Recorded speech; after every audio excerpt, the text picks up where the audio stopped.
Assalamualaikum warahmatullahi wabarakatuh. Ustadz, bagaimana dengan orang yang mengatakan, ya memang maulid Nabi itu belum pernah dilakukan oleh Nabi Muhammad SAW, tapi kan ini bukan bid'ah karena ada maslahatnya. Di zaman Rasulullah SAW itu belum dibutuhkan karena para sahabat sudah mengenal dan setia kepada Rasulullah SAW. Sementara zaman sekarang banyak orang yang tidak seperti itu. Ini jadi mereka mengatakan butuh acara maulid Nabi. Kita katakan bahwasanya acara maulid Nabi itu sarana apa ritual? Ritual kan? Itu bukan sarana, itu ritual. Kalau itu ritual ternyata tidak ada di zaman Nabi, ya, maka itu adalah bid'ah. Ya. Dan semua ritual yang perlu kita ketahui sudah diajarkan oleh Nabi SAW. Banyak ritual untuk mengenal Nabi, untuk mencintai Nabi banyak. Ritual dengan belajar hadis-hadis Nabi, ritual dengan sholat rawatib, dengan sholat sunnah. Kita bisa baca sirah Nabi SAW. Ya. Oleh karenanya para hadirin dan hadirat yang dirahmati Allah Subhanahu wa taala, pendapat yang kuat bahwasanya maulid Nabi adalah suatu ritual yang tidak pernah diajarkan oleh Nabi dan para sahabatnya, maka kita pun tidak melakukannya. Dan yang lebih cinta kepada Nabi adalah para sahabat. Kalau kita bicara ini dalam rangka untuk cinta kepada Nabi, kita katakan para sahabat lebih cinta kepada Nabi SAW. Para sahabat, para tabi'in, imam yang 4 lebih cinta kepada Nabi daripada kita-kita ini. Ternyata mereka tidak pernah melakukan acara maulid Nabi. Padahal kecintaan para sahabat kepada Nabi lebih daripada kita. Kemudian perkara berikutnya, Nabi merayakan hari kelahirannya tiap pekan sekali. Bukan tahunan, tapi tiap pekan. Yaitu setiap hari Senin, dan cara merayakannya dengan berpuasa. Bukan cara merayakannya, tapi cara bersyukurnya. Rasulullah SAW mensyukuri hari kelahirannya dengan berpuasa setiap minggu sekali. Oleh karena dalam Sahih Muslim, wasu'ila an siyami yaumil itsnain, Rasulullah SAW ditanya kenapa dia berpuasa pada hari Senin, kata beliau, dzaka yaumun wulidtu fihi, pada hari tersebut aku dilahirkan. Jadi Nabi SAW mensyukuri hari kelahirannya pada hari Senin dengan berpuasa setiap minggu, setiap hari Senin. Jadi kita katakan, kalau anda ingin mencintai Nabi, ingin merayakan hari kelahiran Nabi, ikutilah cara Nabi. Bagaimana cara bermaulid Nabi? Caranya setiap hari Senin berpuasa. Bukan dirubah setiap tahun makan-makan, tidak, kebalik. Karena Nabi sudah praktekkan, Rasulullah SAW cara maulid Nabi dengan berpuasa setiap minggu hari Senin. Jangan diputar. Kemudian para hadirin dan hadirat yang dirahmati oleh Allah Subhanahu wa taala, lihat bagaimana acara maulid yang dilakukan oleh orang sekarang. Banyak acara maulid yang mereka lakukan hanya sekedar hura-hura, acara-acara, kemudian bikin pawai-pawai, dibuatlah patung-patungan. Saya lihat sendiri bagaimana buat patung-patung hewan, kemudian arak-arakan di. Apakah ini menambah iman? Apa hubungannya patung kuda sama Nabi SAW? Apa hubungannya patung seperti acara barongsai? Seperti apa? Ini apa hubungannya dengan Islam?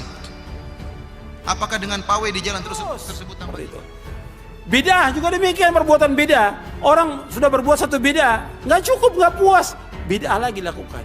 Nanti setan bisikin lagi, berbuat bid'ah. Jadi merupakan lingkaran setan. Lingkaran setan. Antum lihat orang berbuat bid'ah, nggak cukup cuma satu bid'ah. Makanya nggak ada toleransi kepada bid'ah, nggak ada. Dan jangan coba-coba kita untuk berbuat bid'ah. Jangan. Dan jangan sok berani. Wah, kalau saya sih kuat, ini saya berpegang pada sunnah. Ada ustadz-ustadz yang sok gitu. Saya kalau dipanggil untuk maulid ya saya mau, kata dia. Ini ustadz ini ngomong seperti itu. Apa dia yakin bahwa dia akan tetap di atas sunnah? Nggak yakin. Karena apa? Hati itu dipegang oleh siapa? Allah. Allah yuqallibu kaifa yasha. Allah bolak-balikan hati menurut apa yang Allah kehendaki. Ada orang-orang dulu yang dia mengikuti sunnah, kemudian jadi pengikut bid'ah, bahkan jadi tokoh, jadi ahlul bid'ah. Dan itu terjadi. Makanya kita jangan coba-coba untuk toleransi kepada syirik atau bid'ah, nggak bisa. Karena akan menimbulkan apa? Perbuatan bid'ah berikutnya. Yang tadinya mungkin dia dai sunnah, ketika dia masuk kepada kelompok ahlul bid'ah, disanjung oleh ahlul bid'ah, lama-lama dia ditokohkan. Jadi tokoh apa? Ahlul bid'ah. Kan setan menggoda manusia sekaligus atau khatwa-khatwa. Allah mengatakan wala tattabi'u khutuwati syaitan innahu lakum aduwwum mubin. Dan kamu ikuti langkah-langkah setan, karena dia musuh yang nyata bagi kita. Khatwa, selangkah demi selangkah, nggak sekaligus. Setan pintar juga caranya. Sekarang ya sudah, biarkan dulu dia. Yang penting dia mau datang dulu udah. Alhamdulillah, ustadznya datang diundang dalam acara maulid, acara bid'ah atau acara yang lain, ustadznya mau datang. Dengan berbagai gelarnya sudah si ustadz ini. Sudah datang. Nggak apa-apa, nggak dimintain pendapat segala macam. Udah, yang penting datang udah, alhamdulillah, kata mereka. Yang kedua, setan bilang, ya suruh dong dia ngomong, kata setan. Jangan dibiarkan, masa di situ aja. Buat apa dia datang? Dia kan punya kedudukan. Suruh ngomong. Ngomongnya awalnya lurus-lurus aja. Itu undangan yang kedua. Undangan yang ketiga mulai mendukung. Ya kalau menurut saya sih ini nggak apa-apa. Ini kan masalah khilafiyah. Atau istilah sekarang ijtihadiyah. Yang ketiga tuh. Yang keempat, udah hilang tuh masalah ijtihadiyah. Memang kita harus hidupkan yang seperti ini. Betul nggak setan seperti itu? Itu setan. Saya luar biasa kesal. Kadang ada orang bikin perbandingan begini. Maulid Nabi, maulid. Zaman Nabi tidak ada coret. Zaman sahabat tidak ada coret. Zaman tabiin tidak ada coret. Zaman ini ada. Lalu diserupakan yang ikut-ikut ke sini. Antum kalau mengamalkan hukum seperti ini fatal, ya. Jangan seketika, ini maulid bid'ah, masya Allah, antum tuh bid'ah dari kepala sampai kaki.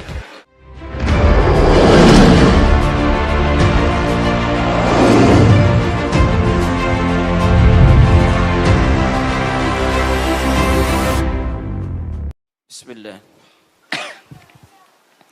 Waalaikumsalam warahmatullahi wabarakatuh. Ustaz, mohon pencerahannya. Ini sudah cerah situasi, sudah bagus. Mengenai peringatan Maulid Nabi Muhammad SAW, apa hukumnya? Dan bagaimana kalau umat Islam memperingatinya? Terima kasih atas pencerahannya. Waalaikumsalam warahmatullahi wabarakatuh. Baik, saya ingin kita paham dulu akar persoalannya. Al-Quran, surah ke-61, ayat yang ke-6, paling kiri sebelah atas. Quran, surah kedua Al-Baqarah, ayat 129, paling kiri sebelah atas. Kemudian Al-Quran, surah Yunus 10, ayat 57 sampai 58. Ditutup dengan At-Taubah di dua ayat terakhir. Taib. Sudah? Sekarang saya ingin coba kita membiasakan dulu untuk menilai sesuatu dengan penilaian secara ilmiah yang bersumber pada dalil-dalil yang ada, tidak sekedar menganalogikan dan main tebak-tebakan. Itu nggak baik dalam menyimpulkan hukum. Ya. Bismillah. Sekarang secara akademis, secara ilmiah, membahas sesuatu oleh para ulama diposisikan dulu, dispesialisasikan dulu dalam bentuk ta'rif namanya, definisi. Jadi kalau Anda ingin membahas sesuatu, kita harus sepakat dengan definisinya dulu. Ya, disebut dengan ta'rif. Ta'rif ini harus punya sifat jami' mani'. Jami' menghimpun semua unsur yang akan didefinisikan. Mani' mengeluarkan segala hal yang tidak terkait dengan definisi, sehingga pembahasan kita akan fokus pada hal yang akan dibincangkan. Awas, hati-hati.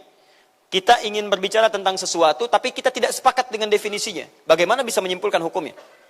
Dan kelemahan orang-orang sekarang, ketika berbicara hukum, dia tidak tahu apa yang dibincangkan. Sekarang misal, kita akan bertanya tentang maulid. Apa hukumnya maulid? Kita harus sepakati dulu apa itu maulid. Awas, ini penting ini. Banyak masalah yang muncul sekarang, tapi tidak disepakati tentang ini. Banyak orang bahas tentang hukum musik. Hukum musik begini-begini. Begitu saya tanya apa itu musik, bingung dia jawab. Apa itu musik? Anda mesti sepakat dulu musik itu apa. Di zaman Nabi apa yang disebut dengan musik. Zaman sekarang apa yang disebut dengan musik. Ketika Nabi menyampaikan hukum musik, apa yang dimaksudkan oleh musik di situ. Kalau antum paham tentang definisinya, maka keluarkan turunan hukumnya. Maka lebih mengerti di situ. Nah sekarang maulid. Apa itu maulid? Sekarang begini. Maulid atau maulud?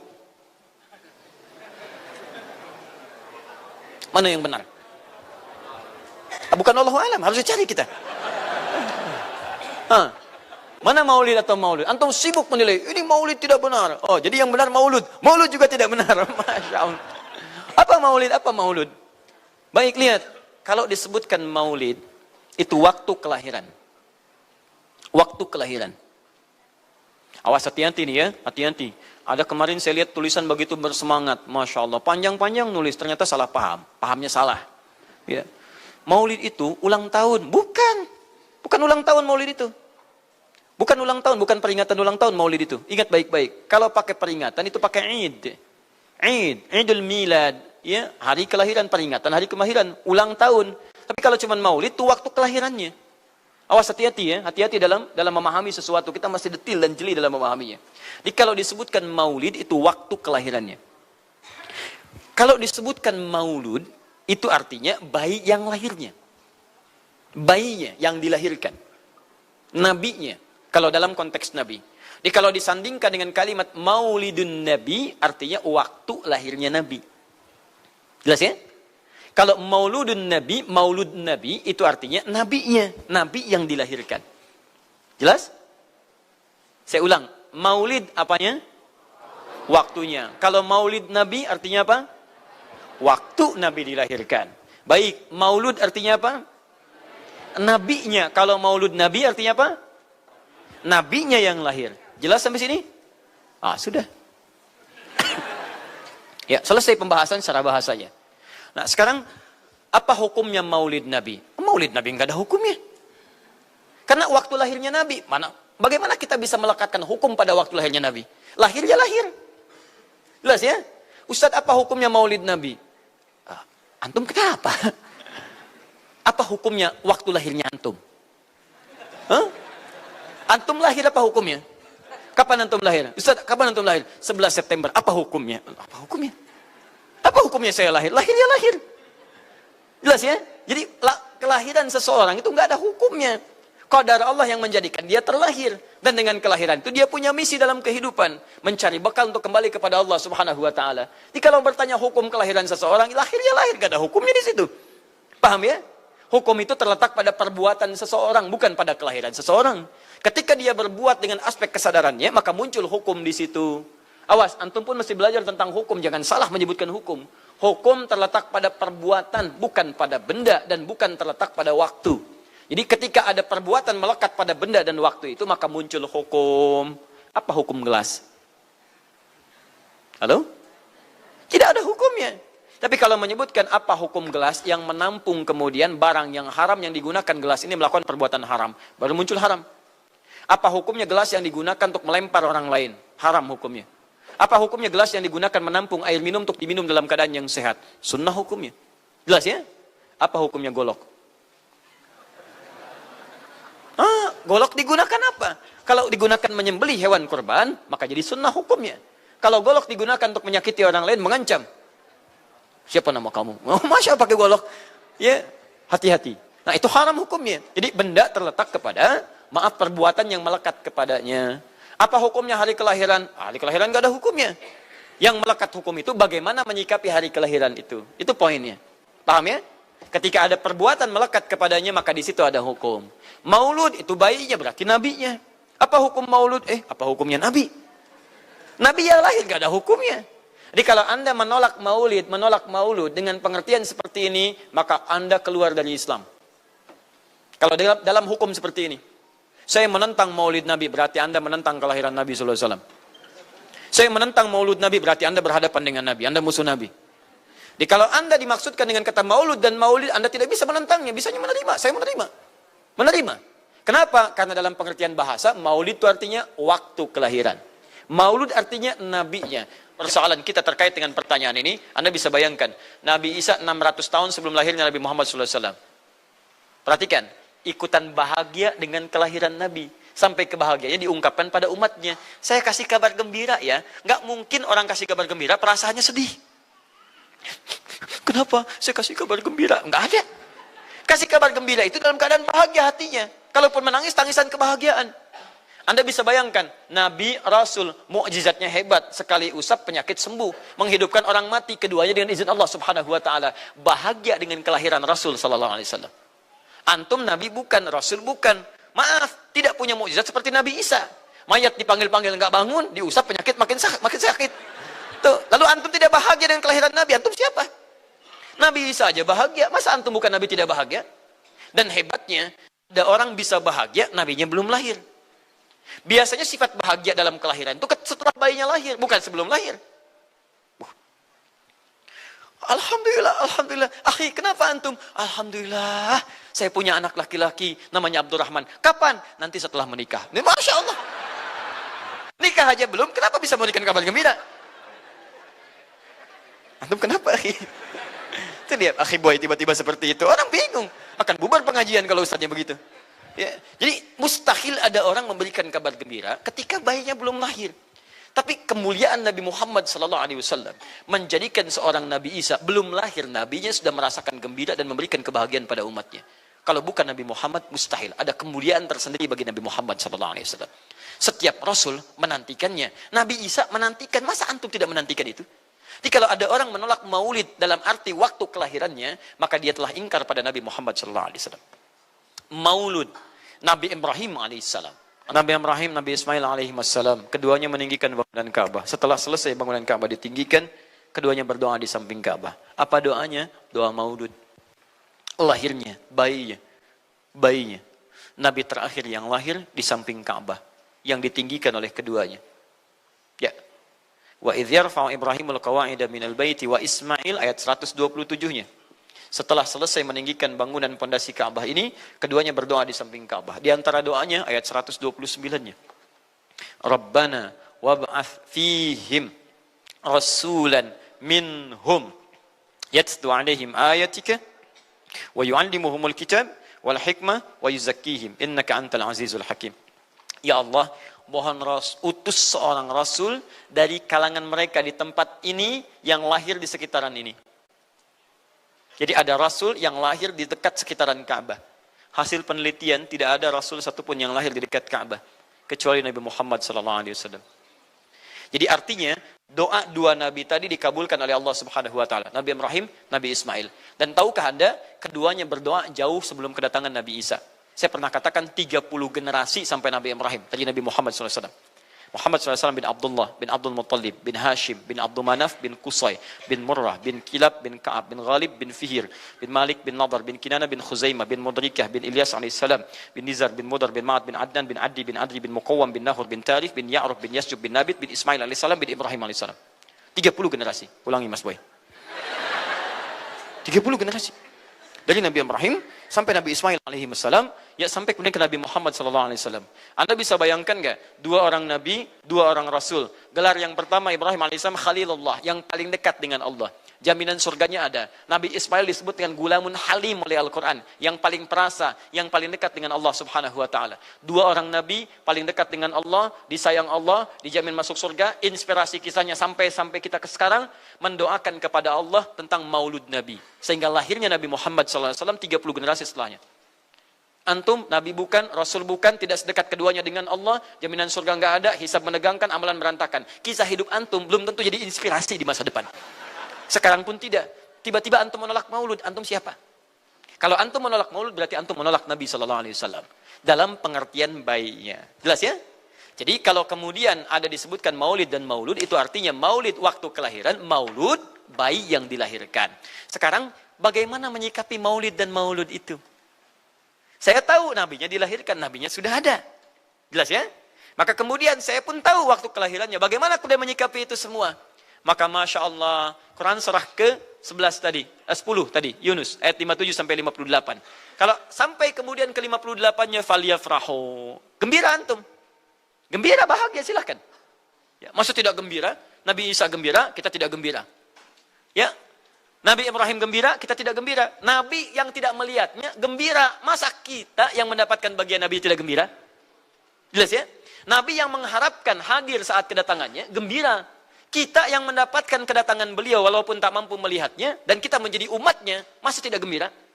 Umat dulu bukan bagian umat Nabi Muhammad karena Nabi Muhammad tidak hadir di zamannya. Gembira dengan berita kedatangan Nabi Muhammad, padahal nabinya belum datang. Masa kita yang jadi umatnya, yang nabinya telah kemudian kita dapati, walaupun tidak melihatnya, masa kita tidak ikutan gembira? Maka pertama kita mesti gembira. Maka yang kedua, bagaimana mengekspresikan kegembiraan itu? Maka contoh-contoh dari Nabi SAW, bagaimana mengekspresikan kegembiraan dengan Nabi SAW itu, pertama Nabi sendiri menyikapi hari kelahirannya dengan berpuasa. Di hari Senin. Jelas ya? Ini bagi Nabi sendiri pribadinya. Nanti jadi hukum untuk kita. Maaf, saya akan tafsirkan lebih luas karena ini jadi hukum-hukum turunan. Ketika Nabi puasa di hari Senin ditanya, ya Rasulullah kenapa engkau puasa? Kata Nabi, dzaka yauma wulidtu. Bima makna? Ini adalah hari aku dilahirkan. Hari aku dilahirkan. Jadi ini hukum kelahiran. Kalau antum misalnya masuk pada hari dilahirkan, boleh antum ikuti sunnah Nabi SAW. Apa sunnahnya? Puasa. Puasa. Kenapa puasa? Nabi SAW mencontohkan puasa. Hari Senin beliau puasa. Ketika antum puasa Senin, bukan cuma puasa sunnah, tapi ada nilai di situ. Nah, kalau hari lahirnya antum bertepatan dengan hari yang tidak diperkenankan puasa, seperti Jumat misalnya, hari kita bahagia, maka kata para ulama, ambil hikmah dari nilai puasa itu. Puasa itu kan dua hikmahnya. Satu, meningkatkan ibadah yang baik. Kedua, mencegah maksiat. Silahkan cek, bukankah saat puasa ibadah antum meningkat? Silahkan cek, saat puasa. Jangankan yang fardu, yang sunnah dikejar kan? Jangankan koran yang dibaca, Al-Quran dibolak-balik. Maksiat ditekan, tidak ada orang puasa maksiat. Tidak ada. Ya, bahkan pelaku maksiat pun saat puasa, libur maksiatnya. Minimal takut batal puasanya. Jangankan maksiat, maaf, mencela orang pun dia tahan. Berdusta dia tahan. Jam 5 bu, tinggal 1 jam mau buka. Dicela orang habis-habisan. Oh, nggak balas dia. Kenapa nggak balas? Kan biasanya antum keras. Habis maghrib. Oh, habis maghrib. Luar biasa. Habis maghrib tuh. Begitu maghrib lupa. Habis maghrib lupa. Ya, kenapa? Dia jaga. Jadi hikmah orang puasa itu kalau sudah puasa, ibadahnya meningkat, maksiatnya hilang. Jadi kalau antum ikut rajin puasa, ibadah tidak meningkat, maksiatnya tetap ada. Ada yang salah dengan puasa antum. Makanya ketika datang hari kelahiran, sebetulnya yang paling tepat, kalau antum bertepatan dengan waktu-waktu sunnah puasa, antum puasa. Senin, antum puasa. Tapi kalau tidak bertepatan dengan waktu itu, hikmah puasa yang antum ambil. Antum koreksi diri sampai dengan hari kelahiran itu, berapa banyak ibadah sudah antum kumpulkan, berapa maksiat antum harus tangisi. Itu hikmah terbesarnya. Nah, sekarang bagaimana para sahabat menyikapi kelahiran Nabi SAW, kedatangan Nabi SAW, dan menyikapi keberadaan Nabi SAW. Bukan cuma lahirnya, tapi setiap kedatangannya. Nabi datang dari Madinah, dari Mekah ke Madinah disambut oleh para sahabat yang ada di sana. Nabi datang dengan perang Tabuk, dari perang Tabuk disambut oleh para sahabat di sana. Tala al-badru alaina min thaniyatil wada'i, wajaba syukru alaina bada'alillahi da'i. Masya Allah, disambut dengan madid. Bukti kesenangan mereka kepada Nabi SAW. Ada yang memuji Nabi SAW seperti Hasan bin Thabit. Buat puisi-puisi memuji Nabi. Seperti Zuhair bin Abi Salma. Tadinya musuh Nabi, begitu masuk Islam memuji Nabi SAW. Ada yang lagi kemudian menghormati Nabi dengan kedatangannya. Dengan mengikuti Nabi kemanapun. Nabi mencontohkan, amalkan. Nabi mengajarkan, ikuti. Masya Allah. Begitu Nabi meninggal, diabadikanlah kemudian nilai-nilai penghormatan itu. Ada yang menulis sejarah tentang Nabi. Ada yang menulis pujian kepada Nabi dalam bentuk sholawat. Ada yang menulis tentang amalan-amalan Nabi. Ada yang menulis tentang pengajaran-pengajaran Nabi. Dikumpulkan dan sampailah itu kemudian kepada kita semuanya. Dan itulah cara terbaik menyikapi tentang maulud dan maulid. Apa cara terbaiknya? Keluarkan ayat-ayat Qur'annya. 1. Quran surah ke-33 ayat 21-nya. Laqad kana lakum fi Rasulillahi uswatun hasanah. Sungguh ada pada diri Nabi SAW suri teladan terbaik untuk kita. Maka jika antum misalnya hadir momentum kelahiran Nabi SAW, maaf, biasanya kalau ada momentum-momentum tertentu orang bersemangat untuk mengingatnya. Silahkan cek. Hari pahlawan, ingat para pahlawan. Hari pahlawan berakhir, tidak ingat lagi. Hari kemerdekaan, ingat sampai pinang dipanjat-panjat. Begitu dipanjat, kenapa panjat pinang? Masya Allah, menghormati pahlawan. Hari pahlawan sampai naik panjat pinang. Luar biasa. Ada yang tarik tambang, ya, menghadirkan energi para pahlawan. Antum bisa bayangkan, momentumnya ada, begitu hilang itu semua, tiba-tiba hilang lagi kemudian ingatan kita. Artinya, selalu ada momentum untuk mengajak kita mengingat sesuatu. Begitu Ramadan, ingat lagi amalan. Hilang Ramadan, hilang lagi kemudian amalan. Nah, jadi apa yang terbaik dihadirkan? Ketika ada momentum itu, maka para ulama kemudian mencoba untuk menampilkan nilai-nilai tadi untuk mengembalikan kita pada tuntunan Nabi SAW. Maka ditulislah kemudian sirah-sirah Nabi. Disampaikan untuk mengenalkan Nabi Muhammad SAW. Mumpung mereka ingat. Disampaikanlah pengajaran-pengajaran tentang Nabi. Disampaikan ada pujian-pujian salawat kepada Nabi. Kalau yang dimaksudkan tentang nilai-nilai ini, maka dari dulu sudah ada. Sudah ada. Dan yang sudah ada ini tidak dibatasi dengan waktu. Bukan muncul Rabiul Awal saja. Rabiul Awal ke Safar, datang lagi itu. Safar sebelumnya Safar, Rabiul Awal, kemudian ke Rabiul Akhir, muncul itu. Ke Jumada, muncul itu. Jadi maulid itu tidak dibatasi dengan waktu. Setiap waktu itu maulid. Maulud tidak dibatasi dengan waktu. Setiap waktu itu maulud. Tapi kalau ada momentum bersamaan dengan waktu kelahirannya, kemudian kita hidupkan untuk mengenal kepada Nabi, dalam bentuk yang tadi disunahkan dalam Al-Quran dan Sunnah, itu tidak ada masalah. Jadi kalau antum pahami setiap yang tidak ada contohnya itu bid'ah, Masya Allah, maka akan ada banyak bid'ah dalam kehidupan. Mushaf itu bid'ah, karena nggak ada contohnya zaman Nabi SAW. Antum dari ujung kepala sampai ujung kaki itu bid'ah, karena antum tidak ada di zaman Nabi SAW. Ya, jadi jangan langsung menilai bahwa setiap maulid itu bid'ah. Bukan. Kalau momentum itu ingin diisi dengan ta'lim, ingin memperkenalkan Nabi, ingin mengajarkan syariat-syariat Islam, maka itu tidak ada masalah. Itu mengamalkan petunjuk-petunjuk ayat, bukan mengkhususkan di waktu itu, bukan. Karena ta'lim itu dibuka di setiap waktu. Tapi menjadikan waktu itu untuk momentum, karena setiap orang sedang ingat Nabi pada saat itu. Das ya? Kapan lagi kita mendapati orang ingat Nabi? Maka ajarkan itu dan pesankan pada saat itu. Teman-teman, jangan cuma pada waktu ini ya. Setiap waktu kita amalkan ingatan kita kepada Nabi SAW. Dan itulah cara terbaik untuk memberikan penjelasan kepada masyarakat untuk mencintai Rasulullah SAW. Paham ya? Jangan seketika, oh ini maulid bid'ah. Masya Allah. Antum tuh bid'ah dari kepala sampai kaki. Ya. Saya luar biasa kesal. Kadang ada orang bikin perbandingan begini. Maulid Nabi. Maulid. Zaman Nabi tidak ada coret. Zaman sahabat tidak ada coret. Zaman tabi'in tidak ada coret. Zaman ini ada. Oh, lalu diserupakan yang ikut-ikut ke sini. Antum kalau mengamalkan hukum seperti ini fatal. Zakat pakai beras. Zaman Nabi coret. Zaman sahabat coret. Ya, zaman tabi'in coret. Zaman ulama coret. Zaman antum ada bid'ah antum. Cara menyimpulkan hukum bukan seperti ini. Lihat turunannya, lihat dalilnya, lihat pemahamannya, lihat turunan-turunan fikihnya. Ya, bagaimana bisa zakat pakai beras ini jadi? Padahal contoh nggak ada, dalil nggak spesifik. Ayo coba temukan, Nabi zakat pakai beras, temukan.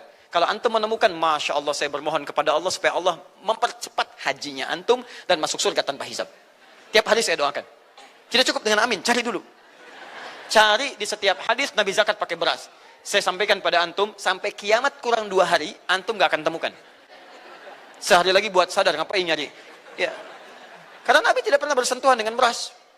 Silakan cari di kitab hadis palsu pun, sepalsu-palsunya nggak akan ditemukan. Capek pemalsu hadis mengarang hadis palsu tentang itu. Nggak akan didengar, nggak akan dilihat. Kenapa? Karena tidak ada. Ya, kata Muawiyah, hadza irqun, itu makanan pokok. Nabi zakat pakai kurma, pakai gandum. Ya, lihat, karena itu makanan pokoknya. Makanya setiap makanan pokok yang digunakan, kata para ulama, mendekati kaidah usul fikihnya. Lihat, kaidah usul fikih diambil di sini. Setiap yang punya keserupaan dengan itu, sekalipun teksnya tidak jelas langsung menunjuk, itu ada isyarat, namanya qarinah namanya. Kalau ada isyarat menunjukkan kepada itu, maka boleh digunakan sebagai alternatif lain dari makanan pokok yang tidak didapati di masa kita dengan generasi yang berbeda. Tapi kalau makanannya sama di setiap generasi, dia zakatnya pakai itu. Makanya orang Arab sampai sekarang pakai kurma, ada yang pakai gandum. Kita makanan pokoknya bukan itu. Antum makanan pokoknya apa? Beras, Masya Allah, beras. Baik pemirsa, beras itu makanan pokok bagi hewan yang bertembolok ya. Ayam, bebek itu beras. Baik, makanan kita nasi. Dan nasi bersumber dari beras. Baik, nasi bersumber dari beras. Jadi kalau kita ingin zakat pakai beras, boleh tidak?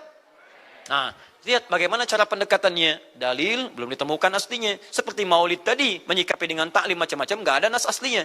Tapi korinahnya ditemukan, sama-sama makanan pokok, sama-sama taklim, sama-sama meminta untuk ikut ajaran, sama-sama mereka ingat tentang Nabi SAW. Maka semua hukum itu kita terapkan, jadilah hukum terapan dalam kehidupan kita. Paham? Dan itu tidak disebut dengan bid'ah. Jelas ya? Bid'ah.